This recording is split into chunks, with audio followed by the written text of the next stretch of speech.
बालिका बहू, तेरी शादी होने वाली है अगले महीने। ये बस्ता उठाकर कॉलेज जाना बंद कर दे अब। अरे कैसी बात कर रही हो, अभी उसकी उम्र ही क्या है। इतनी जल्दी शादी करने का फैसला मैं नहीं लेने वाला। फैसला लेने के लिए तुम्हें कहा किसने है? अरे मैंने कह दी शादी है तो है अगले महीने। बेचारी अमिता करती भी तो क्या, छोटी सी उम्र में बन जाती है अपने से 2 गुने उम्र के आदमी की बीवी। शादी के बाद देर रात पति घर आता है। खाना लगाओ, भूख लग रही है। अमिता खाना लगाती है।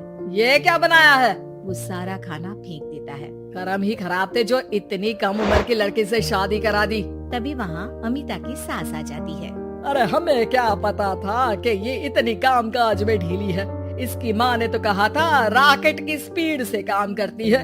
अमिता को आए दिन ससुराल में ताने, गालियाँ और कभी कभी तो मार भी पड़ती। सुन जा, अपनी माँ को बोल 50,000 रुपए भेजे, फ्री में नहीं रखना है तुझे। अरे मेरी एक आँख का ऑपरेशन भी तो करवाना है। अमिता को सास घर से निकाल देती है। अमिता परेशान होकर मायके की ओर जाती है। वो घर तो पहुंचती है लेकिन वहाँ ताला लगा है। अरे अमिता बेटी, क्या हाल बना रखा है तेरे पति ने? कहाँ है वो? अमिता पड़ोसी के सामने रोने लगती है। मुझे नहीं जाना उस घर में चाची। मेरे मम्मी पापा कहाँ है? उन लोगों ने तो ये मकान छोड़ दिया बिटिया। वो लोग तो कहीं और शहर चले गए, तुझे नहीं बताया? अमिता जोर जोर से रोने लगती है। नहीं बताया? ये क्या कर गए माँ पिताजी मेरे साथ? मेरी जिंदगी तो नर्क से भी खराब है। अब मैं क्या करूं? अमिता रोते हुए वहाँ से जा रही होती है कि उसे एक औरत मिलती है। अरे सुनो तो, रो क्यों रही हो? तो क्या करूं? हंसू? अमिता उस औरत को अपनी सारी कहानी बताती है। देखो, मेरा सिलाई का काम है। अगर तुम चाहो तो मेरे साथ ये काम कर सकती हो। बदले में मैं तुम्हें रहने की जगह, खाना और 1 दिन का 100 रुपया भी दूंगी।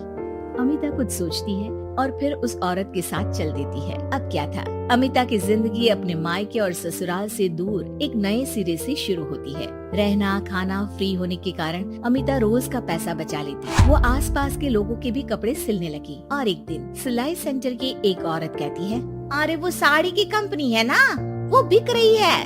पास बैठी अमिता सारी बात सुन रही थी। हाँ, बिक तो रही है, लेकिन उस बंद पड़ी मनहूस कंपनी को खरीदेगा कौन? तभी तो इतनी सस्ती बिक रही है, लेकिन कोई खरीदार नहीं है। फिर भी कितने की बिक रही है? अरे पूरे 5 लाख में मशीनों के साथ। लेकिन यहाँ कोई लेबर काम नहीं करेगा। पुराने मालिक ने किसी को पैसे ही नहीं दिए। उन लोगों ने कहा है कि जो नया मालिक आएगा वो लोगों को पैसा देगा। 5 लाख। अमिता घर आती है और अपने पैसे गिनती है, पूरे 3 लाख। अमिता सिलाई सेंटर वाली उस औरत के पास जाकर कहती है, चाची मैंने इतने साल की कमाई में ये पैसे जमा किए हैं, पूरे 3 लाख है। वो बंद साड़ी की फैक्ट्री मैं खरीदना चाहती हूँ। अरे अमिता, पागल हो गई हो क्या? वो 5 लाख की बंद मनहूस फैक्ट्री खरीदेगी, फिर लेबर का बकाया पैसा देगी, और वो फैक्ट्री चलेगी कि नहीं ये भी कोई नहीं जानता। लेकिन अमिता नहीं मानती। वो उस औरत से कहती है कि वो उस फैक्ट्री को खरीदना चाहती है और खरीद कर ही रहेगी। औरत भी अमिता की मदद कर देती है और फिर अमिता के नाम एक साड़ी फैक्ट्री हो जाती है। शुभारंभ वाले दिन अमिता लेबर से कहती है, मैं इस फैक्ट्री को दोबारा खड़ी करना चाहती हूँ। आप लोग इसमें माहिर हैं। मैं नहीं जानती कि पहले वाला मालिक के काम करने का क्या तरीका था, लेकिन मैं अपनी योजनाओं के साथ आई हूँ। मेरे पास आप लोगों को देने के लिए अभी तो पैसे नहीं है, लेकिन मैं वादा करती हूँ 3 महीने में आप लोगों के पैसे ब्याज सहित आप लोगों को दे दूंगी। और ये क्या बात होती है? हम सारा दिन फिर से काम करें और पैसे ना मिले तो हम खाएंगे क्या? सिर्फ 3 महीने की बात है। वैसे भी आप लोग बिना काम के यहाँ नए मालिक के इंतजार में बैठे ही थे। मैं काम करना चाहती हूँ और 3 महीने में सारे पैसे देने का वादा भी करती हूँ। लेबर आपस में सलाह करते हैं और अमिता की बात मान लेते हैं। सिलाई सेंटर से मशीन, सिलाई और कपड़े के ज्ञान में माहिर हो चुकी अमिता सभी के साथ मिलकर खुद काम करती। शहर और दूसरे शहरों में घूम घूम कर साड़ी का डिजाइन दिखाती और ऑर्डर लेती। अमिता को कई जगह से ऑर्डर आ जाते हैं। कई लोग उसके काम को सराहते तो कई आलोचना भी करते। अरे बड़े बड़े व्यापारी बैठे हैं, यहाँ तू कहाँ टिकेगी? लाओ दिखाओ कैसी साड़ी बना रही है तुम्हारी फैक्ट्री। अमिता उन लोगों को साड़ी के डिजाइन दिखाती है कि तभी वहाँ व्यापारी की बीवी आ जाती है। हाय रे, कितनी प्यारी साड़ी है ये, बड़ी महंगी लगती है। मेरे लिए ले लो ना और हाँ, अपनी दुकान में भी रख लो इसे, बहुत बिकेगी मैं कहती हूँ। अमिता मुस्कुराती है। अरे सेठ जी, बड़े बड़े व्यापारियों से नहीं पर अच्छी डिजाइन और क्वालिटी से बाजार में चलती है। अब बताओ कितने का ऑर्डर है आपका? धीरे धीरे अमिता का आत्मविश्वास और बढ़ता है। बड़े बड़े ऑर्डर्स के लिए वो खुद लेबर्स के साथ मिलकर सारा दिन सारी रात काम करती और फिर वो दिन भी आ जाता है जब अमिता को लेबर को पैसे देने होते हैं।